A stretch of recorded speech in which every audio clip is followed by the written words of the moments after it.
What's up, everybody? It is Stick and Rink. It is the fellas. We've returned. We're back again. It's so good to be back. That little track that we just busted out for you, that was me on the track, just spinning one. Wish it was. I have zero talent in that field. But that song, funny enough, that intro is actually going to get very annoying very quickly. We are going to have to change that. That's the ADD in me.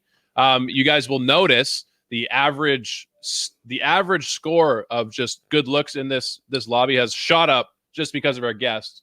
Oh, good. Up, not down. Just making sure. Yeah. No. Let's say we'll keep some comments and we'll say you just eclipsed our average. So you raised it a little bit, which is good. Okay. But guys, we're going to get to our guests very soon here. I do want to give a shout out to DraftKings and a quick little message from them. Our presenting sponsor at Stick and Ring Podcast is DraftKings, the leader in daily fantasy sports all across the world. And this weekend is UFC 261, and it's a can't miss event, guys. Huge punches, huge kicks, huge knockouts. That Jake Paul knockout was nothing compared to what you see in UFC. So the thing about DraftKings is obviously it's a daily fantasy site, and some of you might be thinking, I have no idea how to take the UFC and do a fantasy team off of that. Well, it's actually pretty straightforward, guys. All you got to do is pick 6 fighters, stay under the salary cap, and pile up points as they perform in their fights. So it's advances, it's takedowns, it's ring control, it's all that stuff. So you have a shot to win millions of dollars. DraftKings always has a giant contest with a pretty cheap entry that could result in almost $1 million in prizes every time. So definitely check that out, guys. There's also plenty of hockey and plenty of baseball going around. So DraftKings, download the app, use our promo code THPN at sign up. That allows you to get an additional entry with your minimum $5 deposit at the beginning there. So that's promo code THPN for your shot to win millions of dollars. There are eligibility restrictions, so check them out at DraftKings.com.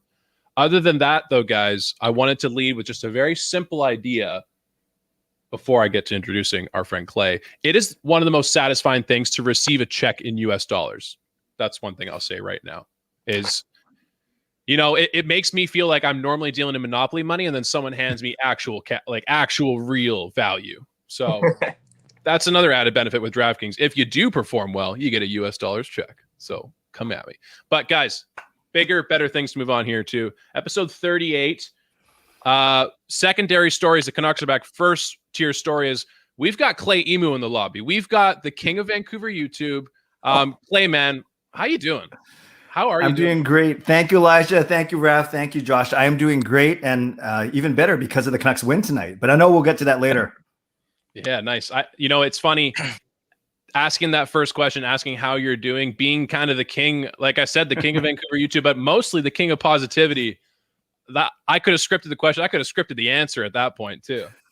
Yeah, it's very predictable, I think. Yeah, no kidding. So I wanted to lead into this.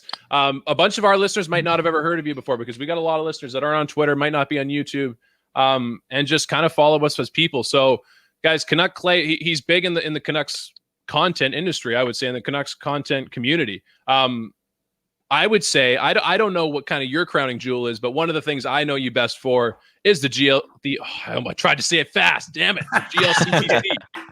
Yes, so do you want to just explain to the fans and our diehard listeners what that is? Absolutely. Well, thanks, brothers, for having me on. And obviously as soon as I explain it, you'll know that you are 3 lifetime members of this club. So the GLCPC is the good-looking Canucks Positivity Club. It is completely fictional. There is no application fee. There's no membership required. It's self-admitting. If I'm the president, you know that the standards are not entirely that high. But yeah, it's basically, if you're good-looking, again, self-admitted, and you're a relatively positive, or in my case, very positive Canucks fan, then you are in. And honestly, guys, it was just a chance there's a lot of negativity. You guys know that on Twitter, on social media, even in real life. Canucks are life notwithstanding, but with respect to the Canucks, I just want to do something fun and just kind of rally some of the people who don't get caught up in this Benning, all those kind of things, right? Bitter bro, just a chance for me to express my fandom. And yeah, whether it's the vlogs, the live streams, the parody songs, whatever it is, the haiku poems, it's just a chance for me to be fun and be a little creative and at least pick a side. And that's the positive side. Nice. Before you came on, Elijah gave me like a 5-minute rundown, just kind of as to who you were. And he's like, dude, this guy's going to kill you with kindness. I'm like, okay. Like I like those people. Now, why can't my question to you is why can't all fans be like you? Like how big, like if you were to scale it, like in a percentage of negativity and positivity, how many positive fans do you think there are compared to negative fans? That's such a good question. Before this season, if we said that, it's so crazy. Honestly, it depends on where you put your stake because if you said right now, after a win, after the boys have come back from a crippling, disease, you could say it's whatever, 70-30, 80-20, whatever, right? But if you were taking this poll, if you asked me in the middle of February, it's probably 80-20 the other way because the Canucks are mired in this massive losing streak. I think in general terms, though, you guys, if you take away the playoff run, and it's easier to be negative, whether it's on Twitter, whether it's on, in real life. And that's what sticks with people. That's what people remember. And I think maybe it's because my ministry background too, working for the church, I just really look for the positive side. So it's not for everyone. Some people think I'm being too idealistic, too unrealistic, but honestly, I don't have time for the negativity. I don't have time to get in Twitter beef. I don't have time for drama. I have more important things to worry about, like my family, my friends, and my health. And that's that buoys me. I love this team. I invest a lot of time and money as a season ticket holder into the team. But at the end of the day, it's still a hockey team. And I think some people forget that, quite frankly. At the end of the day, there's still people, right? Like they're reading these comments too. It's impacting them. It's impacting their game, how they take it home and everything like that, what they bring to the next game, So yeah, it's a huge thing. Absolutely. I would love to be a season ticket holder that sits directly next to you. Like, is your row at Rogers Arena just like the positivity row, or do you just surrounded by a bunch of negative Nancy's? Like when the Canucks get clapped like 6-0, and you have to get up and you have to be positive, and like everyone's kind of like looking to you as the minister of the Canucks of positivity. Like, what do you say? Like, what? Like, you know what I mean? Like. Because days like the Canucks, they get beat and they get beat bad. Now, obviously, you're kind of like you're kind of like Jon Snow in that case. Like you're the king of the North, and people look to you for the message in the down times, man.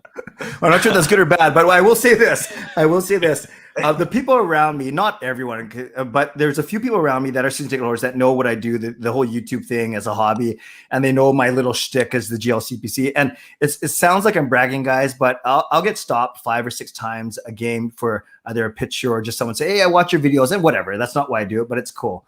Having said that, when the Canucks are getting clapped, as you said, Josh, or if it's not going well, I will see, a couple guys look down the aisle, just side eye me just to see how I'm reacting. If I'm cheering, exactly. And I'm still recording my vlogs during intermission. So the guy I split my season ticket with, a good friend from church named Mike. We're really good friends. And then the guys next to us, also season ticket holder named Jens.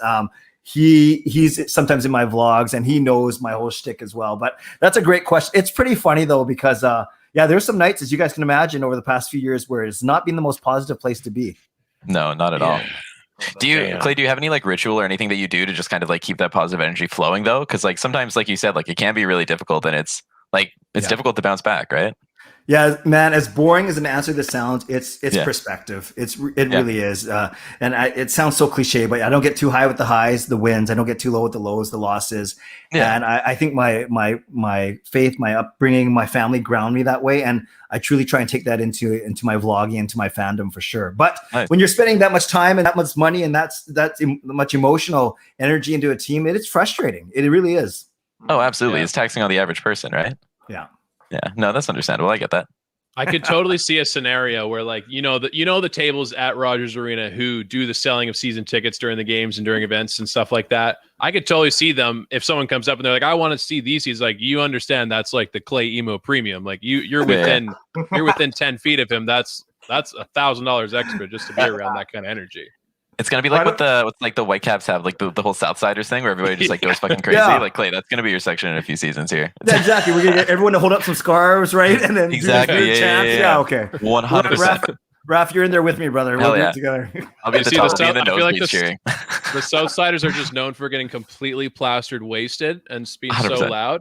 And Clay is known for being just completely happy, positive energy guy. But somehow they both end up at the same place, being super positive somehow. Yeah, It's whether that's I get plastered and makes me even more positive. Just kidding. I'm just not really. Who knows? Maybe it will be one day. Who knows? See, we've already got people in the Twitch chat acknowledging that Clay has made this 4-person screen a lot better looking. So there it is. That's what the energy does for people around here. Appreciate that. I do want to give you credit because I do think that whether you call it a shtick for us, the kind of energy that we have on our podcast, we do go the positive route, and we kind of go. I would say we joke about it a lot. Like I would say less being positive, more trying to make fun of the negative people. It is a bit more of an attack, I guess, at times. But I think we love the sarcasm over here, and I've been hyping the playoff train for a while here. And Clay, I need to know: is there a limit to your positivity? Because if not, you're right beside me on the conductor's chair saying we're getting that 4th spot. Well, I must admit, guys, you can't see it here, but on my screen, it's funny you mentioned that, Elijah. I do have the standings up, and I've been doing some calculations. Yes, you have. And I know this, and you guys know this better than I do. We know that we still are whatever it is. Yes, we are 10 points behind Montreal, but with 4 games in hand. So let's just say we take another one from Toronto. We sweep Ottawa over the next 3. We're actually neck and neck with Montreal, and that's not to mention Mark Shamantanov in Calgary. You guys know all this, but no, I think it'd be a lot to expect. But I think the interesting thing where the Canucks are right now, and I know we'll get into this, health and safety first and foremost, of course, but they're technically in a no-lose or in a win-win situation, right? If they somehow go on this miraculous run, the city's going to go crazy, and if they don't, it's going to be wow, such courage, such perseverance, such dedication to come back, and those things are all true. You see what I mean? Yeah. Yeah, like, totally. Like when I look at Vancouver right now, like, do you obviously I think the answer is yes, but how hyped are you if the Canucks do make the playoffs? Like, what is your first move? Well, my first move, actually there's a couple. I think I'll crack open a Pepsi because that's what I do. And I think, that's the first move. Second Pepsi move will be, Coke, though, hey? always. That's tough.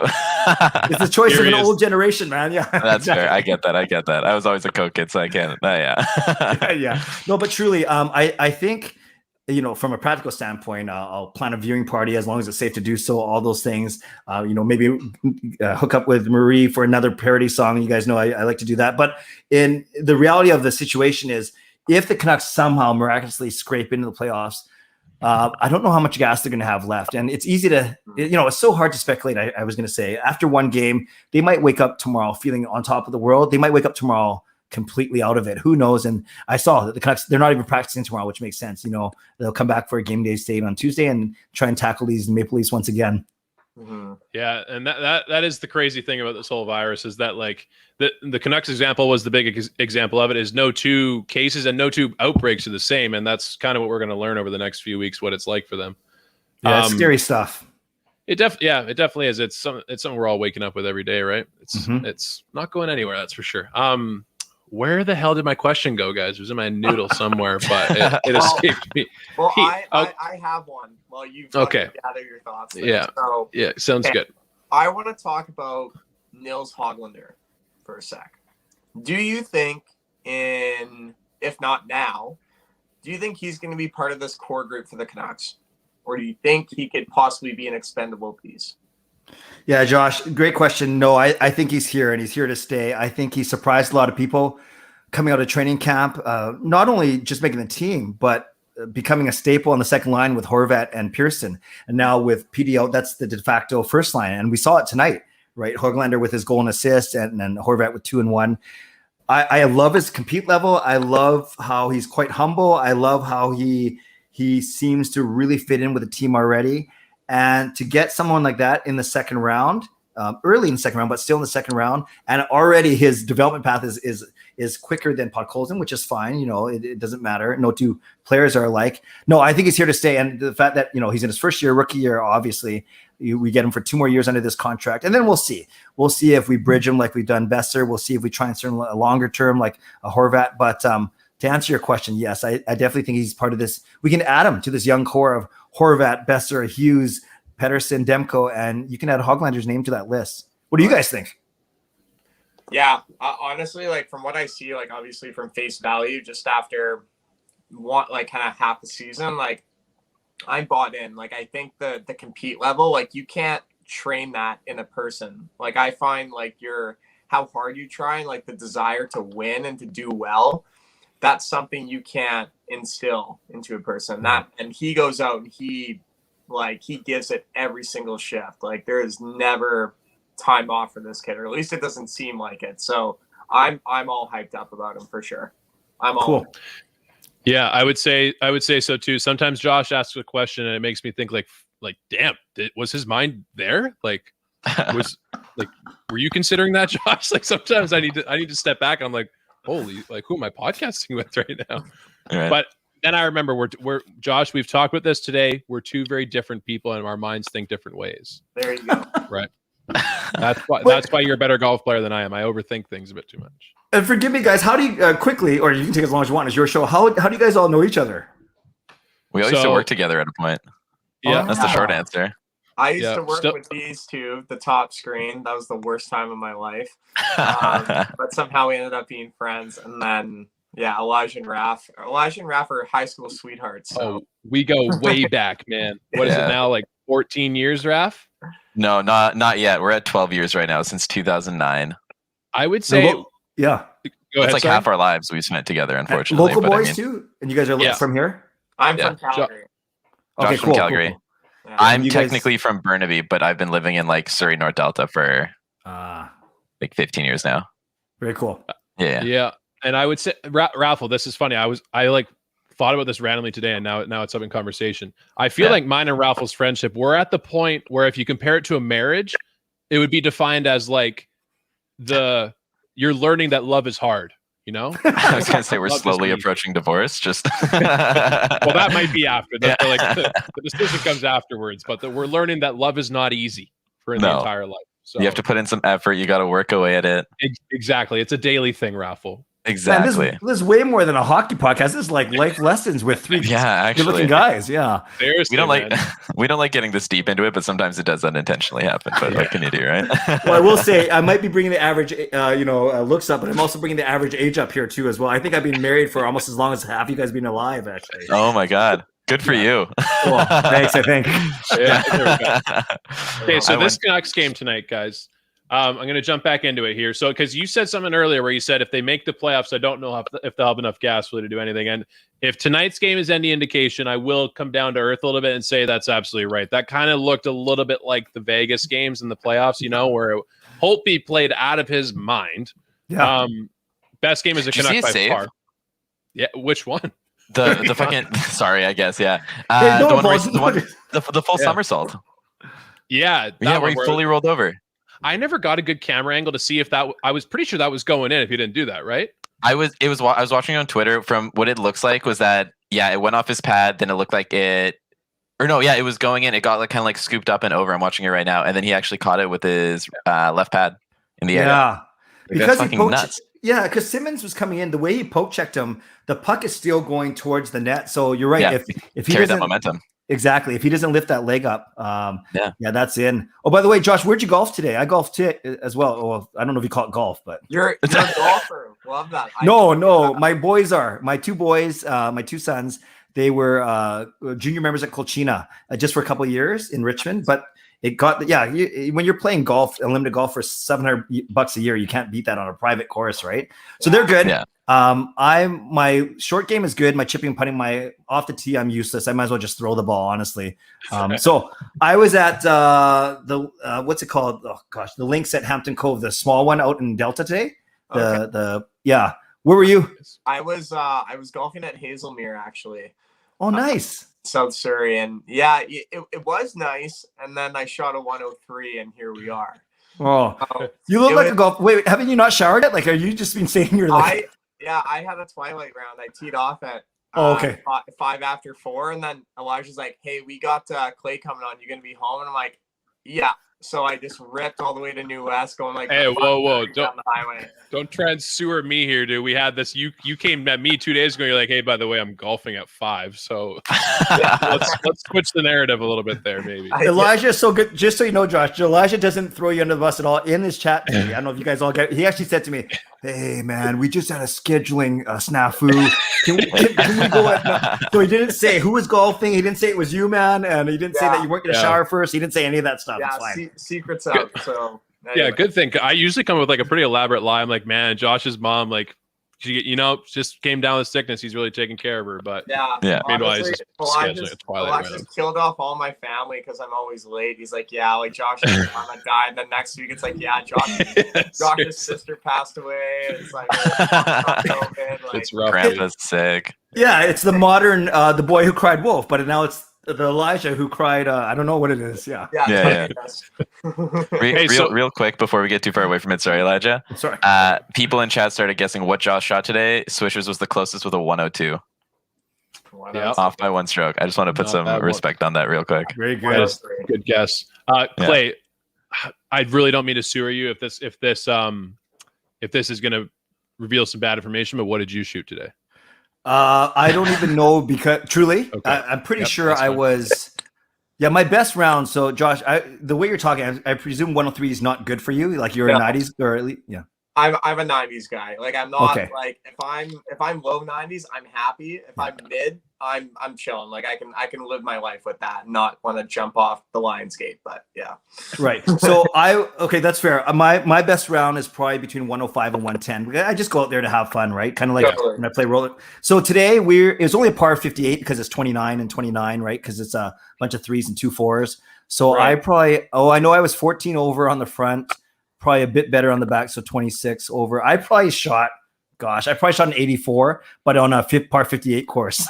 There you go. Yeah, that's okay. See, Clay, this is where it comes down to your perspective, though, because I'm still like I've shot probably my best round is maybe a 96, I think, in my life, but you would not know that by the way that I react. I react like I'm as good as Tiger Woods. Like if I shank a drive, I'm cussing. I'm like so angry. Where you're shooting like you said, you're in the 105, 110s, but you have the best attitude about it. Well, you should see like our foursomes when we're out there. It's probably if there's not a little bit of alcohol, it's pretty toxic.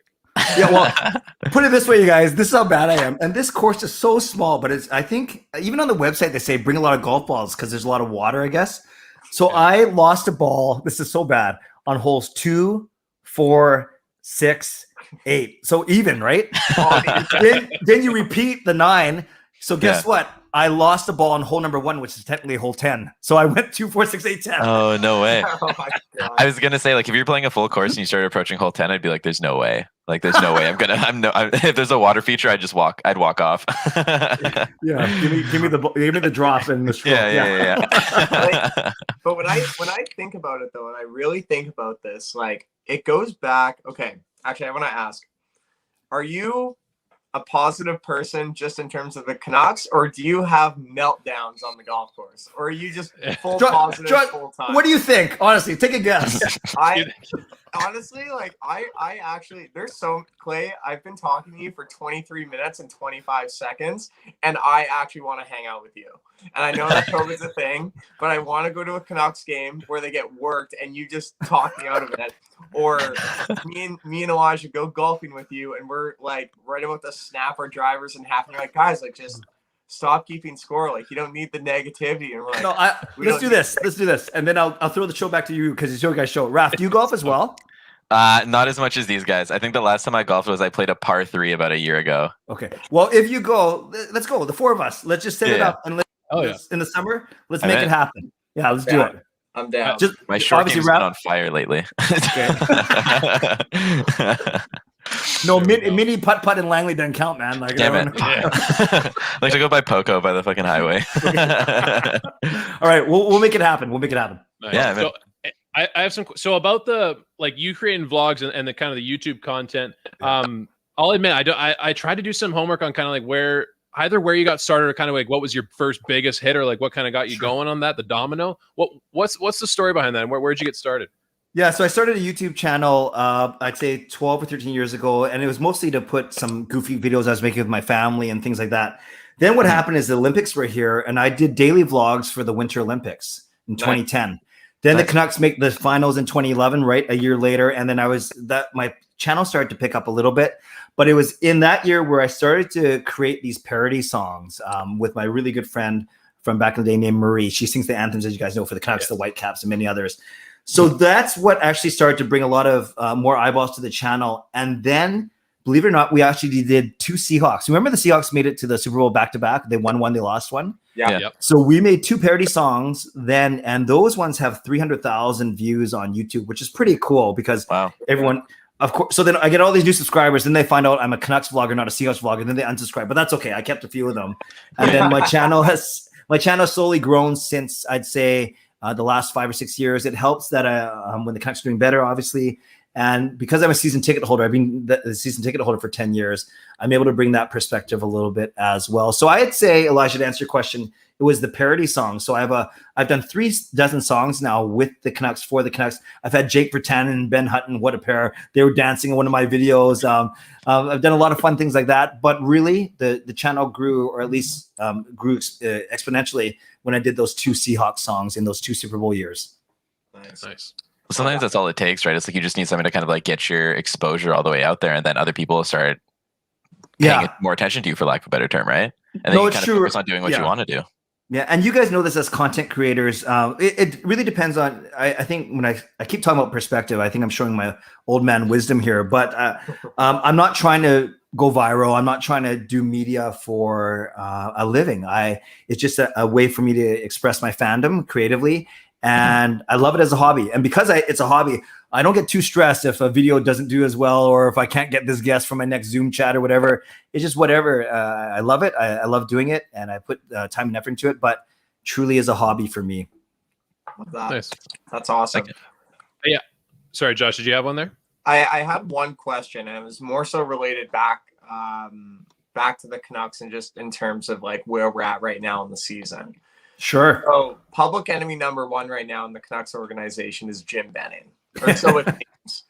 And what are your thoughts kind of in this offseason? Do you think he stays? Do you want him to stay?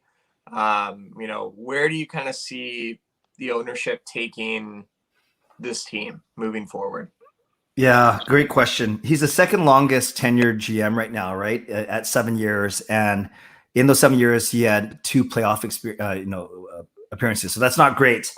I thought at the end of February, Josh, I thought he was done just because the way the team was playing, they were getting blown out 5-1, 6-0, those kind of things. And then they had their little mini run in March, right? And then I thought that saved him a little bit. Then he does a good signing, in my opinion, in Demko. Not so good signing in Pearson. Makes a couple of decent trades. I just think Francesco Aquilini really likes Jim Benning. And together, for better or for worse, and I don't know if we're going to get into this, but there are a lot of people that don't like, maybe even the players don't like the way ownership and management handled this whole return to play thing, and it took the players to stand up and make a stand. So to answer your question, I still think he's going to be here next season. I do think Travis Green is going to be here. They're just trying to figure out the money, but I know a lot of people wouldn't be disappointed. Benning's a nice guy. I've met him, and I think his drafting is good. That takes a team. His trades have been okay, and his contracts and contract extensions have been poor, like very generally speaking. So you have a good, you have an average, and you have a poor, and I guess it averages out to an average, but a lot of people aren't happy with him right now. Yeah, that's a good way to look at it, actually. Yeah. And that's, I do agree with that, because I think once you come down to earth, you have to admit, all of us do as positive people, that the signings have really been the glaring one. And you know what? I'll give him a pass on the Eriksson one, just because of, like, in my opinion, 2014 was really the last year that we saw those kind of contracts for old guys. Like those don't exist. The reason it's so bad isn't because of how bad Eriksson is, but also because of how those contracts just don't get given out after that year. Like it doesn't exist for how old he is. And to be fair, like when he dished out that Eriksson contract, like that was his first year as a GM when he was the AGM of Boston when Eriksson had that career year in that year. like 30 plus goals or something like that, dude. So like it wasn't terrible. When you factor in those intangibles, like yes, it's a bad contract, but also at the same time, it's like this guy knows what he's going to get based on, he's watched him play. Like he's been part of Benning's franchise before. Yeah, and that day, you guys might remember, there were a bunch of goofy contracts. Nielsen, Okposo, Bacchus, all these guys were making $6 million a year for 5 or 6 years. Yeah, there you go. And they're all terrible contracts pretty much at this point. It's not just like we got the bad one. Yeah. They're all bad. That's the tough part. So, this is where I kind of had an interesting question I came with on the fly here is the idea of media. Like, I don't want to name any specific media person, but there are a lot of them out there that drive me crazy, not only in the Vancouver market, just in general sports media. And my question is, like, do you think in general sports media is just too negative and they kind of go along with the easy way? Like, it's easy to be negative. It's easy to highlight those kind of hot topics and things like that. Do you think there's more space to be more positive or even just more genuine than that side, you know? Yeah, that's a great question. I'm going to limit myself here to 2 minutes. So start me on a timer because I could go. I've been blessed to interview about 24 local national media on my YouTube channel. And so I wouldn't call them colleagues or peers even, but I do have a very healthy respect for them. But I do think some of them, not all, are looking for the viral tweet or the big, the thing that gets them, everyone talking about them. And one person who I respect a lot is Thomas Drance, but I think a lot of people are noticing that he seems to be becoming a little more cynical, and maybe he's trying to do the Botchford thing, but he's not as good as Botchford doing the Botchford thing, or maybe he just is cynical and we just don't remember him that way. And I say this respectfully, he's always getting in arguments on Twitter, and not just with Drance, with a lot of these guys. It becomes, who gets the last word, and that drives me crazy, right? A little bit like that. I do think, Elijah, there is room for more positive or at least balanced reporting. A lot of people make fun of Ian McIntyre, but I think he's balanced. Like, he's old school, but I like him a lot. He's very balanced. He does his homework. And the other thing, two other things I'll say real quick, and that's why I wanted to limit myself. I don't think they do a great job on the Zooms. I get that you can only ask a question a certain way, and that really you just want to ask a question, get out of the way, and then let them go with it, right? But then you have Ben Kuzma going for 45-second soliloquies. You have Brendan Batchelor always asking the same question because he's the house radio, so he gets the first. This is kind of bad, but it's just kind of things I noticed. But that's one thing. And the other thing sorry, go ahead. Yeah, sorry. It's just And I think my question kind of evolved in my mind as you're answering it too. And one of the biggest things that sticks out to me is that interaction between media and players, because that's the medium that we get as fans, right? Like, that's the closest you get. And I find so often, whether they're consciously doing it or not, they're aiming to tear this player down. Like, almost 90% of the time, it's either to tear them down or it's just to get like a soundbite, right? And I think it would be so cool, so refreshing if, like, even after a shit game, even after like this player plays horrible, like a Jake Virtanen game, I think it would be sweet if you just, like, I don't know, talked light with him for a little bit or like highlighted a different part of it. I just think there's room to get like creative here, and I think it's just become so cookie cutter with what they do in those interviews. And it's funny, Elijah, that's exactly what I was going to get to with my last point is you guys might have heard that the media made a big stink that the Canucks closed practice for the past couple of days. Jim Benning cited privacy concerns. The media thought that was insulting, thinking that for anyone to think that they were not going to report fairly. So this whole back and forth. Some people are saying they're being a bunch of babies. Others are saying, no, that's their job. Fine. But Quinn Hughes today, he basically said, I don't know where the report of me being on an IV came from. Well, I looked it up. It was from Matt. It's from Matt Zakaris, who I like a lot, actually. I've had him. I speak with him. He's been very good to me. But yes, a lot of these guys, they try and break or be a little bit salacious with their story. And it helps. It drives clicks, views, all those things, listens. Yeah, and that's the thing. It's an industry now where it's not about being right. I've heard a lot of people say it's not about being right. It's about being first, which is like and you can totally see it in interviews and just any kind of interaction the NHL has with people now. Is the relationship between media and fan or players is as worse as it's ever been, I would say. Yeah. So, and maybe this whole Zoom thing, like, I get it. I get for a media member, and like I do respect them for sure. But I get it's different, right? You're talking through a computer screen as opposed to being 10 feet away with a microphone. So I get all that, but I'd be very interested to see how it looks when things are back to normal or as close to normal as possible. Mm-hmm. Yeah, agreed on that one there. Okay, we don't have we got to let you run here because we know you're doing your own live stream coming up pretty soon here. So those guys can wait. It's fine. Don't worry about it. This is more fun. I love asking these questions to our guests.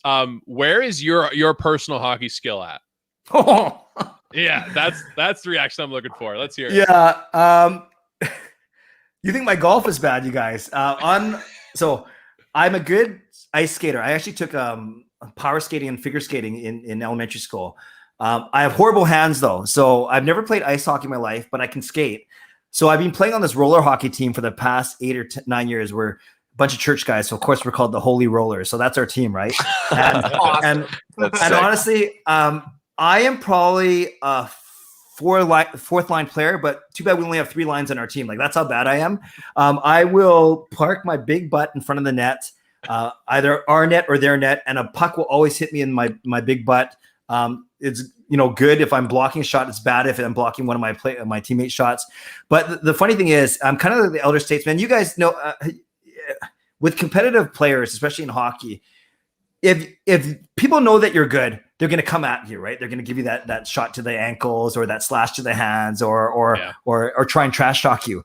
You guys, no one says a thing to me. I don't think the other team knows that I'm even on the ice. I mean, on the floor, and that's honestly, and my teammates always joke around that anytime they see me like ran into someone or accidentally check someone, they see me get up and they can't even hear me, but they know I'm laughing because my shoulders are like kind of going up and down. So I'm not saying I'm a comedy act, but I am saying that I truly, how when someone does a dirty hit, what are you doing, man? We all got to go to work tomorrow or whatever. Well, no one hits me. No one does anything to me. They just know that I'm the old guy kind of pastorally pastoring these other guys, and that I just need to get some exercise. So to answer your question, I suck.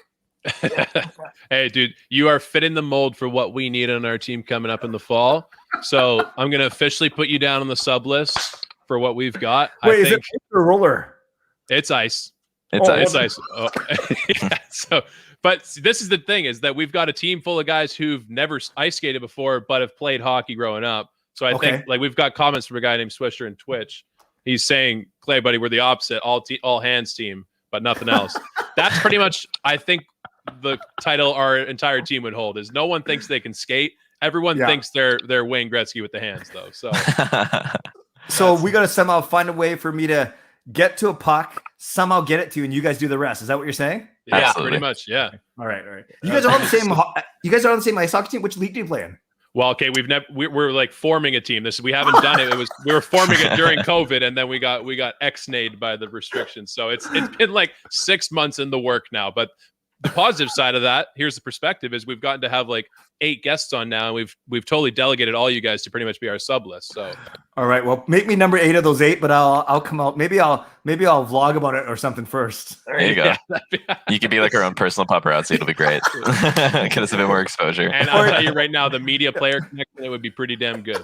Yeah, there you go. Or you can stick a GoPro on me, but all you'll see is the ceiling, right? Because I'll be on the ice ceiling. Anyways, Clay, actually, I wanted to give. We talked this before. I wanted to give you a chance to kind of take the floor for a few seconds at the end here, and just tell any listeners where they can find you, whether it be live streams or any kind of other content. Awesome. Well, guys, I really appreciate this, and honestly, that was the fastest 40 minutes or 38 minutes I think I've had. So apparently, we're going golfing this summer. And I'm the number 8 sub on your ice hockey team. Is that what we established so far? Absolutely. That would be correct. Okay, yes. Cool. Thanks. No, I appreciate this, and we should do it again. I'm on Twitter at Canuck Clay, as you can see on my screen name. I'm on Instagram at Clayton Nemo, but on my full name. But on Instagram, it's less hockey stuff. So for the hockey stuff, it's definitely Canuck Clay, both on Twitter and on YouTube. Daily content, whether it's post game live streams, commentaries, songs, vlogs, breaking news and analysis, whatever it is. And all you got to say is, hey, I'm a member. There's no code word. It's not like GLCPC or anything. Just come watch, come enjoy the content. And that's where I am. Twitter and YouTube at Canuck Clay. Hell yeah, dude. Yeah. Anyways, man, we can't thank you enough, dude. It's always refreshing having a good chatty guest who once again shares our positive perspective. It just makes things so much easier like that. Well, guys, keep up the great work. Thanks for having me. You guys know what you're doing. I started to listen to a lot of your stuff to prepare for this, and keep up the great work. There's a lot of podcasts in this market, but there's also a lot of room for all the content creators. And if you're bringing something different, something unique, something that's your own, and from the following you have, I can tell you guys are doing that very well. So let's talk about on the links or on the ice. Hell yeah, dude. Combination of the two. Awesome. Awesome. Thanks, guys. All right. Thanks, Thanks, Clay. Take care. We'll talk soon. Okay, take care. Bye now. Oh, there's my screen. All right. See, All at right. the end there, I was at the end there. Once again, man, I got to be official here. Guys, hell yeah, Clay Emu. That guy is electric. Boys, That guy, Oh, absolutely. what? boys, can I just say one thing? Absolutely. The Does floor is anyone yours. else just feel happy? Yeah. Yeah, Like, seriously, dude. I'm just in a better mood. Like, I came into this, I'm like, holy fuck. I'm like, I'm so tired. I'm like, I was Yeah. up early, been golfing, all that shit. Yeah. And then this guy comes on, he's just like a little like lightning rod of positivity that just like shot up through my entire body. So I'm pumped, Yeah. boys. I'm ready to go. Josh, I came Hell into yeah. this fully prepared to tell you to piss off in the first 5 minutes. And here we are 40 minutes in, still civil. This is great. And you're like, Josh, I want a hug now. Yeah, actually. Well Yeah, done. I feel like I want to just sound confident and say I knew that it was going to be like that because I've watched some of his stuff. I've followed Clay for a little while now, and he's relentless, dude, on like his pursuit of happiness. Like Yeah. it's just there's never any faltering. I will say this: I forgot to mention. Is it The Office where Michael Scott like tries this positive approach? It might not be The Office. It might be a different show where like someone is just positive the entire time and they just bottle everything up, and then like eventually they just break. You know. Like we should have asked him, like, what are his outlets? Like, what is your stress ball, figuratively? Because I've tried this positive thing too, and I've blown up a couple times. Like I know you asked him that about the golf links, but just in life, man, it's tough. Little do we know, Clay does like Brazilian jiu-jitsu or something on the side, or like boxing or something, just to kind of like blow off steam every now and again. Has his own like smash therapy room at his house. Oh, that'd be sick. Yeah. It'd be wild. Awesome. All right, where do we want to go? Okay, well, where do we want to go with this next? Well, okay, I feel like we didn't really touch too much on what happened tonight with the Canucks during the interview. It was awesome. I think we were bouncing all over this, which was great. That's when it's the most fun. But guys, tonight it was officially the return of the Canucks. Game one after this whole COVID circus that we have going on, and you know what we talked about, just never knowing what was going to happen. Game one against the Leafs happens, and the Canucks, man, they fucking battle. They take two very important points off the Leafs. Mhm. And yeah, I know none of us watched the game because we were like, come on, guys. Anyone listen to us? It was 22 degrees, completely blue skies. We were outside all Beautiful day. day. Yeah. Beautiful day. It was a beautiful day to not watch hockey, unfortunately. But so I went back and I watched the highlights. I did a good homework thing there. And Josh, I could kind of fill you in. And Ralph, I think you probably know this too, but it was the Holtby show. We mentioned in the interview, Yeah. it was the Holtby show the whole way. He must have had 8 to 10 highlight reel saves. Really? Canucks Yep. Twitter is just all Holtby right now. And Holtby and Horvat, I believe. Yeah, Horvat, Yeah. 2 goals in the game. Hoglander, a goal in the game.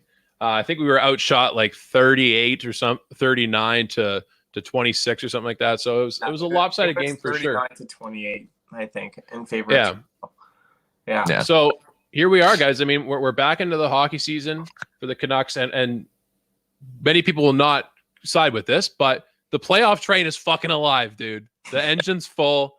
We're making one last push. All right. I like how no matter how many games in a row we lose, every time we win one game, you'll be like, the playoff train's back. It's back. Seriously, We could lose the next 4, you'll be like, it's back. I should have entered into this segment and say, well, guys, breaking news. The Canucks have goaltenders. And Yeah. they're fucking good. 'Cause Now how it feels. I have a Yeah. question. Again, like I didn't watch the game, so I don't have any news or insight as to why. But was there a reason why Demko did not play? I personally do not know. Elijah probably has a better idea as to if Demko played or not, or why he didn't play. But That is a fantastic question. I didn't even think about it. I have no idea. Oh, really? Okay, yeah. Yeah. Like my first instinct seeing Holtby in net was like, oh, like is Demko still like on the shelf or anything to do with like COVID? So I wasn't sure. But okay, yeah. Nonetheless, I mean, good win. And you know what though? Like, again, didn't watch the game, but good on Braden Holtby. Like, I feel like this is when Braden Holtby actually starts to like get it done. Like he shows that veteran presence. Like the one thing I will say about veteran goaltenders is they are mentally strong. Like they've Yes. been around the league enough to know like, okay, when it's crunch time and when it's, it's okay. Like if you take a loss and, Yeah. like Holtby is played in a market in Washington where expectations are always high and they always come crashing down. And, like with him, like, he's had to carry a lot of that weight on that team. And I feel like, if Demko doesn't start the next game for whatever reason, I think Holtby is good enough to kind of handle Vancouver in the second half of the season. Yeah, I'm trying to kind of look through this on Twitter just to see if I could find anything in it. I'm not finding any information about Demko being injured. This is kind of the extent of our. Yeah, maybe, and looks like a damn good decision at this point. Yeah. Yeah. So here we are, Canucks. I'm gonna say I'm gonna make an F1 race right now, and the entire Canucks community is saying, guys, pit the car, retire the car. It's over. Fuck it, dude. We're going for fourth. Let's shoot for 40. Let's shoot for 40. For 40. Okay, wait. Anyways, Josh. Sorry. Go ahead. I was gonna say something because real quick while we dropped a Zach and Cody reference. Josh, did you know that the girl who plays London Tipton's married to Macaulay Culkin? Now, who? Yeah, you know what? It's so funny you say that. I was talking to someone about it the other day. Yeah. And I'm like, how the fuck is Brenda Song married to the guy from Home Alone? Like, yeah, where is that? I don't know, man. Like, I feel like Disney's weird, dude. Like, I feel like it's all part of like a family, and they're all like incest fucking. But that's just my own opinion. But well, and they're expecting a baby, dude. Macaulay cracked out is gonna have a baby. I mean, no, he's on the straight and narrow now, which is good. But yeah, but for a little bit there, he's gonna be a daddy. Yeah. Okay, wait, back to hockey. Okay, hockey. E. Well, okay, hockey. Josh, how was your golf game today? Okay, golf game. That's where I was going with that. Sick. You know what? I'm gonna keep it short because last time I feel like I went way too overboard. So yeah, a little bit. The tee box. Fuck, you really kept it short, hey? Yeah, no kidding. Keep it short, dude. Buddy lags the fuck Cuts out. out. See ya, buddy. Okay. I will say this story right now is that so I was calling Josh on his way home when he was coming for the podcast, and we haven't mentioned it yet, but we're also golfing tomorrow. We're golfing, making a little trip out of it, and so I asked. Is that Harrison? At Harrison. We're gonna golf Sandpiper tomorrow. So I didn't even ask him. I was planning on hanging up without asking him because I was like, we'll talk about the podcast. But he's like, Elijah, before you go, I shot an 89, and I was like, my jaw kind of dropped a little bit. And I was like, I didn't even say anything. I was like, I'll talk to you later. Bye. I just hung up on him. So I was like, fuck that, dude. I'm not hearing that noise right now. Yeah. But he called me back, and I was like, I don't want to hear this. He's like, I shot a 103. I'm just kidding. I told him this. I was like, I kind of was genuinely happy for you because, like, we talk about it, dude. One day we'll get there. 100%. It'll be an awesome occasion when we could do any kind of improvement. But the competitive individual in you is also like, you don't want to see somebody at your skill level succeed so much more rapidly than exactly. You Because do. I know I'm like 90% sure I'm not shooting an 89 tomorrow. So that kind of threw me for a little bit of a bone there. But yeah. Josh, feel comfort in that your entire story cut out, so you can just start from the tee box. Yeah, no, I knew because my screen, boys. I'm sorry, my Wi-Fi is just a pain in the ass right now. So I apologize. So what I will say is I literally the point where it cut off was I think it was like the tee box. So tee box was average, irons were average, putting was actually unreal. Like anything inside 6 feet, it was in the hole, which was actually nuts. Wow. My short game though, like my putter saved me essentially. Like my short game was not good. There were some skulls, there were some overshots, there were some chunks. Like anything between 90 yards to chipping, it was rough. Like it was really frustrating because that's normally a part of my game that's actually pretty good. And I'm trying some new things off the tee box, and I'm trying to figure stuff out with my iron. So I was indifferent about it. But yeah, putting was good. But yeah, the short game is gonna have to fucking improve tomorrow for sure. Okay, how about so I let the listeners know that we're golfing tomorrow, and so you got another round coming up tomorrow, Josh. I want to hear the mental side here. So give me one or two thoughts that you are going to keep out of your mind tomorrow when we golf. What are two thoughts that you're either going to make sure you don't even think about them, or actually I'll give you an option. You could do that. Or what's a mantra or something you're going to tell yourself in your head tomorrow? Yeah, you're going to like completely block out the fact that you shot a 102 today? You know what? The one thing I will say is I'm actually because I knew like this round was booked after the round that we're playing tomorrow was booked. So like I knew going in I was going to play back-to-back rounds, which I don't always like to do for that kind of sole purpose. However, the one thing I will say is I did not play horrendous today, and I'm glad about that, because otherwise I'd kind of be in my own head about like, holy shit, Josh, like you need to have a bounce back round. Yeah. Whereas if I shot a really low score, like a low 90, I'd be like, okay, Josh, like that's going to be a tough task to follow. So yeah, you're going to want to meet that standard. Yeah. Exactly. So like I feel that like if I can get anywhere, if I can somehow, and I know I can do this, if I can shave off 6 strokes for tomorrow's game, I will be happy. I really will be. Like there's not a lot that I actually am gonna get in my own head about. Like I said, like I'm indifferent about my iron, so nothing's gonna change there. My tee box game has been slightly improving, which is great. The short game though is really what's gonna be in my head. Like I need to be able to, obviously read greens properly, take the right club, not try and do Phil Mickelson flop shots and all that. Like, because for a couple of points when I'm like, Josh, I'm like, you should be able to make the shot like you've done it at the driving range. And I do it. And it's just like, why do you do that? Like, you never do that shot. Like, why are you doing it now? There's no need, And like, it's an interesting one. But going into tomorrow, like, I didn't play horrendous and I didn't play awful, or I didn't play out of my mind. So in a way, I'm in a good state right now. It's more so just getting enough sleep for sure, because I am tired. And I think we'll jump into that now, actually. What time are you guys golfing?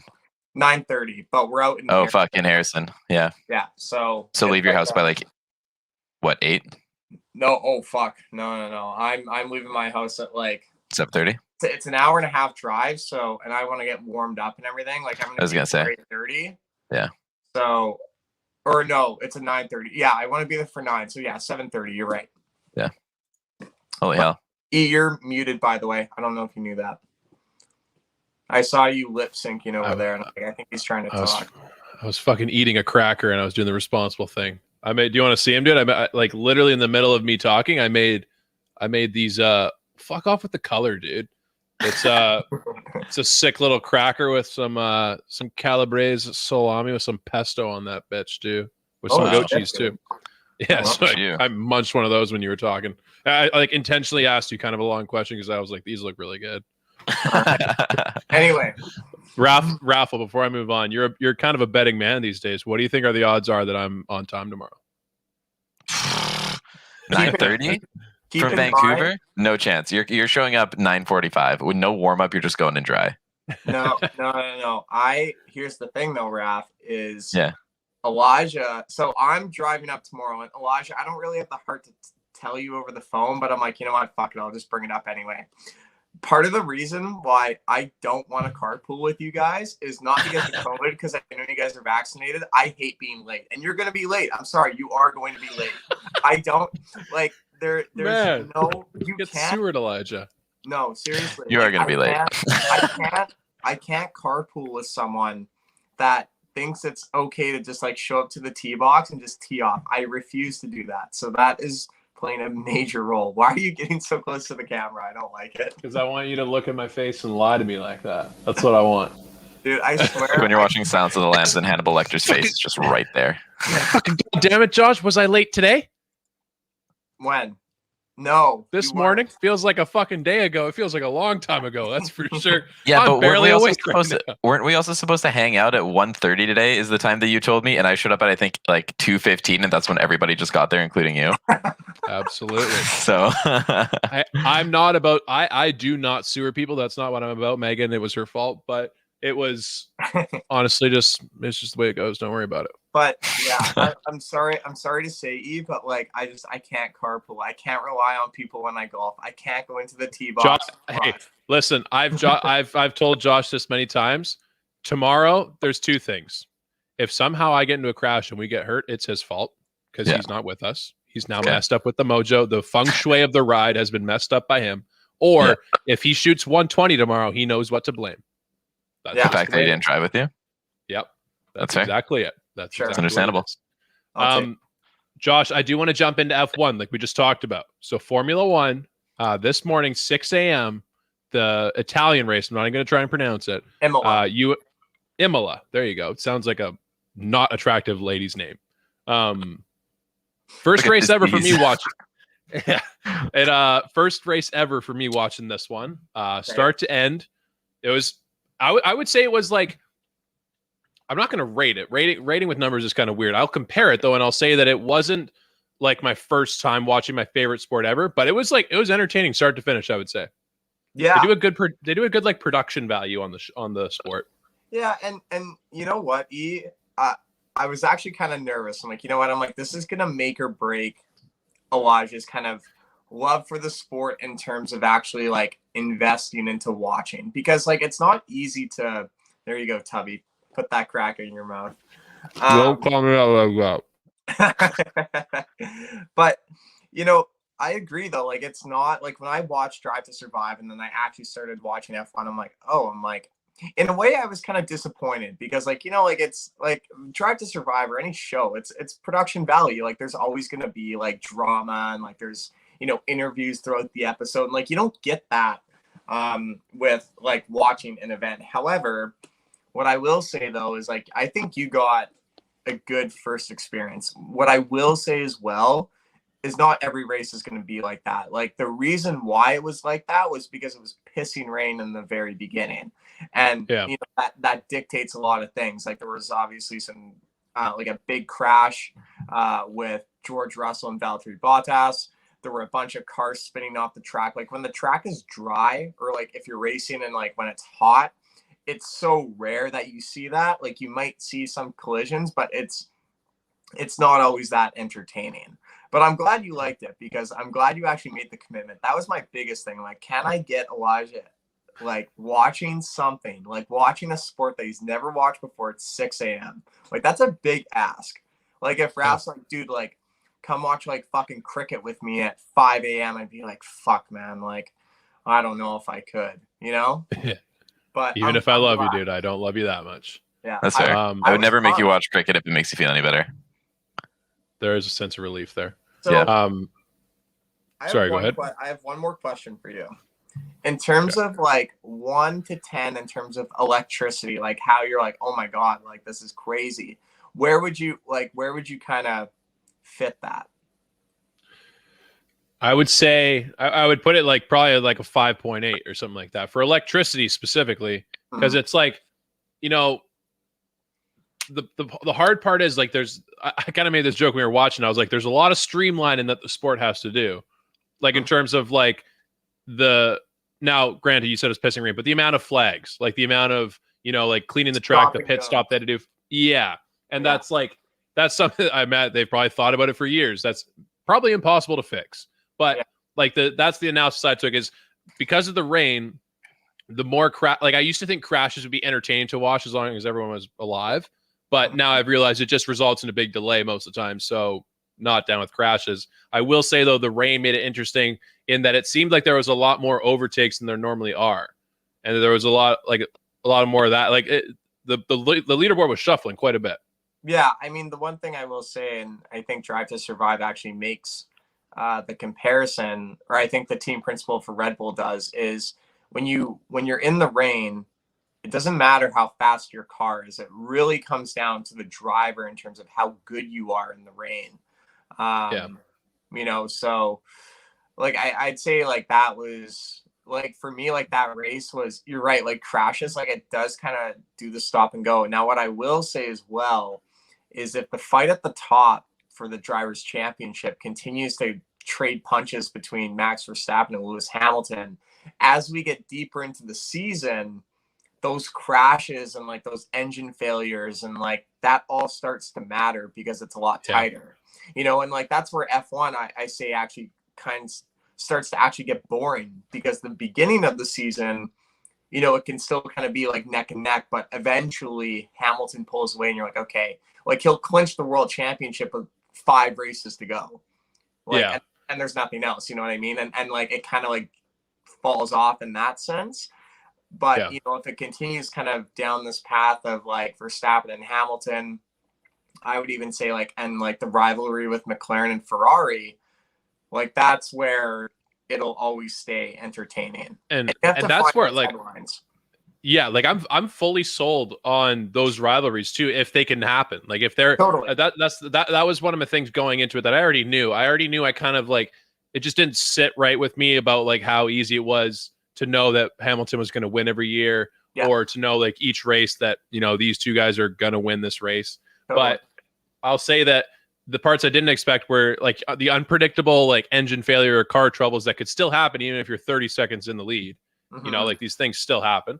And then also this like a newfound rivalry where I was also surprised how active 3rd to 9th was, to be honest. Like that was like that was constantly changing. There was some good driving all around. It was entertaining to watch, and I've never been a car guy, so it's cool to jump into that kind of world.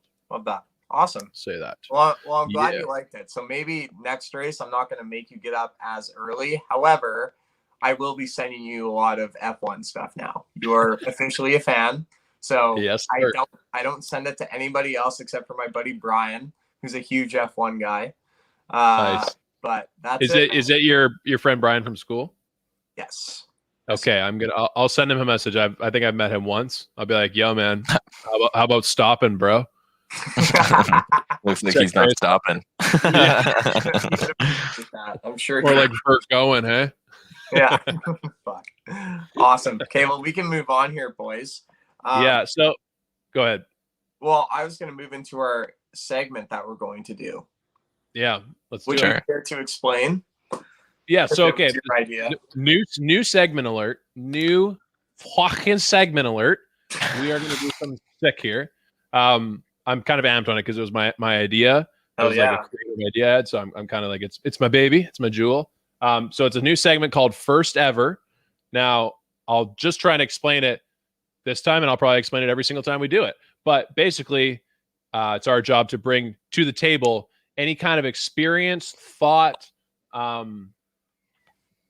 any kind of experience, thought. There's other examples too of things that have the first time that happened to someone in history, like to a human. For example, like the first time someone took a shit and we just talk about it. Like, what were they thinking? What was their reaction? What was Stuff going like through that. their mind? What was happening? So there's that angle. There's also the angle where you could tell a story about like your first ever experience doing something, thought of something, you know, things like that, where you take a personal and you take a story or that kind of approach to it. And you can also go future sense, where you talk about in the future when someone might experience this event, thought, whatever it might be, for the first time in history. So cool. I think it's got potential. I'm looking forward to it. Let's do it, boys. Who wants to start here? Okay, well, I'll start. Okay. Hopefully I don't take anyone else's. I don't think I will. Yeah. I want to know what the fuck was going through someone's head when they're like, let's try skydiving. Like, like seriously, like what person in the right mind is going to jump out of a perfectly good airplane? Like, I don't understand. So like now, or maybe, you know what, maybe I'll go a step further in terms of who the fuck thought it was a good idea to invent the parachute? To like, okay, it's like, hey, it's like you can jump, but this is maybe going to save your life if it opens properly. If not, yeah, sorry. Tough luck. yeah, seriously. Like, it's actually. Well, honestly, I wonder if it kind of stemmed from the whole like paratrooper concept. Well, no, they probably had parachutes before that, but like the paratrooper concept kind of like opened it up in a way to make it a lot more accessible to a lot more people, right? That's kind of what I was thinking as well, because like the whole paratrooper thing, like that started in World War II. Like that's actually a relatively new concept when you think about it, because it never existed in, you know, like World War I or anything like that. Yeah. Because like, at least I don't think it did. Like, I don't know, like, obviously there were airplanes and shit in World War I, but, like, if you got shot down, like, I'm pretty sure, like, you actually, like, you either had to jump, kill yourself before you hit the ground, or just burn with it to the ground. Yeah. And, like, those were your three options. Like, it wasn't like, okay, like, I'm going to bail out here. So, anyway. Yeah, so that's probably right. Yeah. Hey, our boy in the Twitch chat, Milan 1992. First of all, welcome. Second of all, the DraftKings promo code THPN at sign up. Use it. Yeah, boy. There you go. Great question. That's a great thing to bring up. What the fuck? I thought maybe that it would have went in this like the order of like they thought of it for war, like you said, like kind of an eject button for like some pilots or something like that. But airplanes, yeah, but airplanes ain't been around for the long time either. So you got to think past that. You know what also kind of goes hand in hand in this? What's that? The idea of base jumping. Like with like the squirrel suits and everything like that. Like, hey, like let's jump off this really, really high ledge. Let's fly down the side of this canyon or mountain or whatever, and let's try and be as close to it without actually fucking hitting a tree or like hitting it. Dude, yeah, you know, like that's another invention. It's like, who the fuck is like, okay, parachutes are for pussies. I want to go to the ground really fucking quick, and I'm gonna fly alongside a mountain until I get too scared, and then I'll pull my parachute. Yeah, right. Like that's fucked. Anyway, that's nuts. Okay. Yeah, and that's, I would say, the thing about like the modern day inventions, and I think the reason I took this segment, like I wanted like history to be a big thing, is because nowadays it's almost like it's a bit easier to say like base jumping, okay, because you can do all these like calculations. You could use a lot of science and math that we already know to be like factual. Whereas back in the day, like I just looked it up who did the first skydiving, and I don't like bringing it up in the beginning of the topic because I don't want to kill the impulsiveness of it. The first one to do it was in fucking 1797. Wow. What in what country? In what country? I'm assuming it's France. The guy's name was André Jacques Gardnerin. I wouldn't be surprised because the French are super into rock climbing, I believe. Okay. Like that, like at least like when I used to climb, like there was there are a lot of professional climbers and everything, and I wouldn't be surprised if they say like climbed these crazy heights and then just be like, I need a quick way to get down. And it's like, hey, like you could climb back down or you just fucking jump. So they invented something like a parachute to kind of jump in that sense. I think that would be my next question is who invented the parachute? Yeah. See, so on this article, it says, then also it's sorry. You go. No, you go.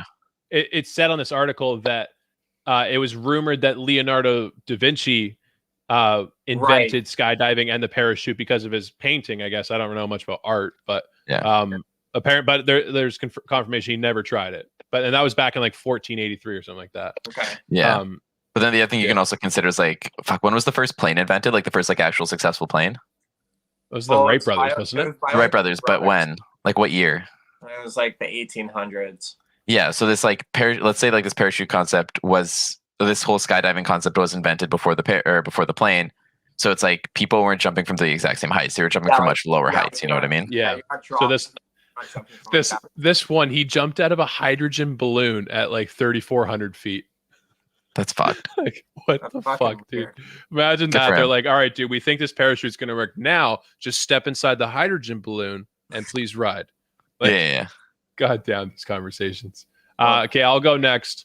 This is one that I think people have heard before, but I want to hear your thoughts on it. The fuck was someone thinking when they milked a cow for the first time?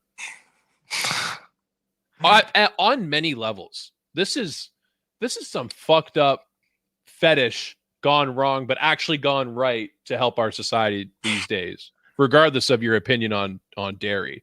But so someone's looking at those udders and they're thinking to themselves, man, those look like they're like a pimple ready to be popped. They need to be tugged. They probably related it to nipples, and at that point, people already understood that babies would suck on nipples to get milk.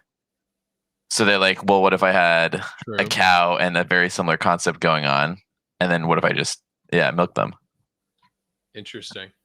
So you don't think they were thrown off by the fact that like, you know, human breast, like one areola, one breast, one supply, whereas this one's like a fucking alien, dude. It's got like six little things coming out of it. Well, okay. Also, think of like baby calves, right? Oh yeah, you're watching them. So like when they're born, it was definitely a farmer, and then when they were born, the calf went up to the cow and then just started sucking on the team. They're probably like, oh, that's some sort of nutrient or something like that.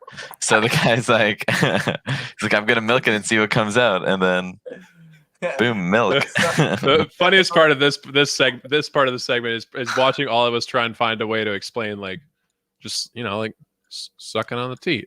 The funniest part of this segment is watching us all laugh at the word teat because we're so immature and we can't handle it. Having a little suckle on the nipple, dude. That's what they're Yeah, there you go. Hey, is there my zipple? is there at all a fucked up part though that like this was an animal's milk and someone was like, I'm gonna drink it, I don't care. like isn't that kind of fucked? No, okay. Yeah. Here's my question. Do you think, because there's no chance the person that originally thought about that was it like, okay, I'm gonna go grab like a glass or like a saucer and like put it in. Like I'm gonna stick my mouth on this thing and like, that's what I think. Oh fuck me! I never thought about that, dude. He just started suckling on it himself, dude. He went in dry. He put that udder in his mouth. And then, so even more on that, like, there's no way that this first person that did that, they must have been drinking like human breast milk as an adult too, to think that this was acceptable. Like, probably that's the only way that this is possible. Either way, I'm satisfied with my answer. Thank you for the facts. There you go, Raph. My thing was I kind of like took a historic approach with it, and I kind of went with like medieval weaponry. Dude, imagine being the first person to see like a boulder from a trebuchet fly at you, and you're just like, that's not supposed to be there. And then it just like slowly starts getting bigger and bigger and bigger, and it just smokes you. Because like the first people who did it, they're probably like, they'll never see this coming. Like when they built the trebuchet, they loaded it. They're probably like, nobody's gonna have any fucking idea. And then it's just like a giant rock comes flying at you. And it's like they start doing what, like oil and shit like that. Like think about Lord of the Rings too. Like, wow, dude, like how do you? Yeah, and like any kind of weaponry too. Like even like an arrow. Like the first person to see like an arrow or anything fly through and hit them. Like you don't like. What are you thinking at that moment? Well, I also think like an arrow. Like no one has probably ever lived to tell the tale until like it missed them and maybe like pierced their ear and like snapped off their ear or something. You're like, oh god, like what the fuck was that? And then they run back and then they tell somebody about them, like say like their leader, and their leader's like, you know what, that's a good idea. We need those. Yeah. And then they kind of like started. Yeah. That's an interesting one. And like with even like any weapon, like you said, like, dude, with anything. Well, think about like cavalry. Who's like, I'm gonna get on a horse and I'm gonna ride in first. Yeah, and we're like, this horse is not gonna panic when he's confronted with 100 spears pointing at him. He won't panic. Yeah, like it's insane. Yeah, I kind of thought about the arrow one's funny. Like I could only imagine back in the day when like war was a common thing. Yeah, and you're looking at like your best friend and you're like each holding 2 swords and you're thinking like, you know what? I'm not gonna let my fucking friend die today. Like I'm just gonna, like you go into like Kobe Bryant beast mode. You're like, it's not gonna fucking happen. Yeah. And you're walking, and then all of a sudden he just gets sniped with an arrow, and you're like, what the fuck? Like what? It's like you both are just walking through the forest, like talking like side by side, and then the other one like, it's picked off. Someone just in the trees. Yeah. How it's insane. Shocking would that be? Josh, we got to get to a Facebook comment here. So we've got Michelle Gertzen in the Facebook comments there. I'm really dropping hot fire on us with the facts. We need to have a separate viewer count for how many moms we got in the chat, because we have my mom almost every time, and now Michelle as well. So pointing out that from my childhood, apparently.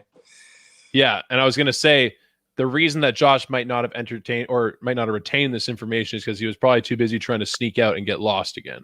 That's his MO. Just try. Yeah, exactly. Trying to disappear. Probably still on a leash. Yeah. Okay. I don't know how. Like, do we only want to?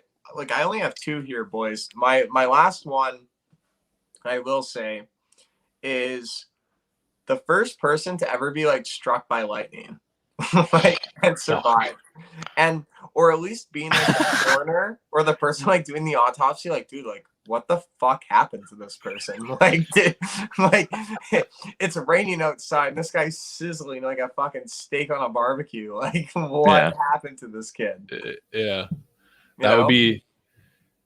Oh, like that's the cool thing about that, I guess, is that like weather's been around forever. So like motherfuckers have been seeing lightning forever. Yeah. Like I wonder when gone back to like the caveman, where it's just like, again, walking along with your buddy, you're at high altitude during a storm, and you're walking side by side, zzz, and like all of a sudden that guy sizzled, like he's just done. And I don't know. and probably back Dude, then, are you? That wouldn't be that quiet. It'd like blow out your eardrums too. Like that'd be so loud. Yeah. And there's That's like fine. at that point, I don't know what the state of religion is back in that day, but I'm gonna tell you right now, Which that's gonna make you believe in something really fucking quick, dude. Yeah. If Yeah, out of exactly. nowhere, like this thing comes from the sky and just incinerates your friend right in front of you. and you walk away alive. If you walk away alive, you're either deemed a prophet or a witch. Yeah. Like there's no in exactly. between. Someone's like, there's something supernatural going on here. Yeah. Yeah. Anyway, Agreed with that. that's my last one. Yeah. And that's the thing with this segment. I don't think we ever have to have a limit on it or a minimum. Maybe minimum 1 would be nice. Yeah. But we'll see how they go. We'll see if it's kind of like goats and boats. I feel like for the first little while, we didn't even have limits on it. Maybe that's who knows. Yeah. My last one as well. The first time that someone noticed that their like a wound would heal on its own, like a cut or a laceration, and they woke up the next day and they're like, "Huh? Oh, it's like clotted and everything. Yeah. What?" Mm. Like Scabbing. part of it.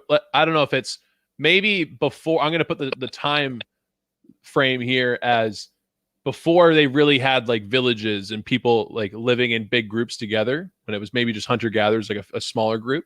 Mhm. The first time in someone's life when they get wounded and they're like, I'm fucked, like the bleeding won't stop. Or even and they just like maybe they put their hand over it for a little while and then they take it off and they're like, it stopped. They're like, I'm fucking invincible. Like I can't die. Yeah. And then you go to your buddy and you're like, hey man, like that arrow you just invented, I want you to fucking shoot me with it. It happens. I'm invincible. I want to see the aftermath of I this. can take it, dude. Like I've always just wondered, like again, like it kind of like I feel like all these things like they can go back like so far, but like I wanted to like time travel and just see like the experiences and like who are the guinea pigs, like who thinks it's a good idea to be like, well, it's not too high, I'm gonna jump, like I'll probably survive, and like he just splats on the ground, like that's it, like that's just who you are, like you're that guy, you're like, okay, bad height, you can't jump from there, you die. You know. Anyway, Absolutely. okay. Raph, did you have a last one or no? Yeah, I got one more. Okay. This is kind of interesting because I feel like this will go hand in hand with everything that we've been talking about. The first person who invented fire. Okay, So like, this is always something that's like brought up in history, how it's like you can discover a lot of things with fire. Like you can like use it to obviously cook food. I take it the primary idea behind fire, or maybe even for like a weapon or for a light source or something like that, right? Mhm. But then again, but then think about it. Like you can also use fire for other things, like with your guys' injuries, like cauterizing a wound. My grandpa wants to know who invented alcohol. Who was the first person to invent alcohol? So he's chiming in there in the chat real quick. But yeah, like, what was your initial attempt with fire? And then how did you discover that it's like this is very good, but this is also very dangerous and can cause a lot of damage very quickly? Yeah, that's an insane idea too. Like, because it takes a lot. Like you probably discovered fire from lightning hitting a tree, and then you saw the tree go up in flames. Yeah, you know, you thought to yourself like, how do I recreate this fire? Yeah, because it takes a shit ton of intent to create fire. Like it doesn't just happen. Yeah, so, you need like a decent amount of friction.